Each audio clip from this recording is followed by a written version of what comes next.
আপনার কি কখনো মনে হয়েছে যে জীবনের এই ব্যস্ততার মাঝে এক মুহূর্তের জন্য আপনি থামতে পারছেন না? একটা শ্বাসই হতে পারে সবকিছু বদলে দেওয়ার জাদু। হাই, আমি প্রবীণ নায়ক, মাইন্ডফুলনেস ডিজিটাল কোচ। ভাবুন মাত্র ১ মিনিটের শ্বাস-প্রশ্বাসের টেকনিক কিভাবে আপনাকে মানসিক শান্তি এনে দিতে পারে।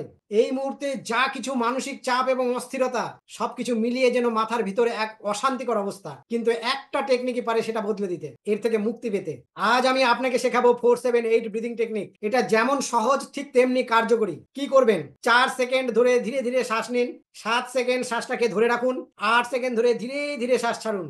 মাত্র ১ মিনিট করে দেখুন আপনার শরীরে এবং মনে কি অদ্ভুত পরিবর্তন হয়। শুধু এই ছোট অভ্যেসই আপনার দিন বদলে দিতে পারে। আর এইভাবে মাইন্ডফুলনেসের সাহায্যে নিজের জীবনের মানসিক শান্তি, স্থিতিশীলতা আর সৃজনশীলতা আনতে পারেন। তাহলে আপনার শান্তি আপনারই হাতে। এই টেকনিকটা ট্রাই করে দেখুন আর জানাতে ভুলবেন না কেমন লাগলো। আর একটা কথা, আপনার নলেজকে কাজে লাগিয়ে অর্থ উপার্জনের উপায় জানতে চাইলে আমাকে ফলো করুন।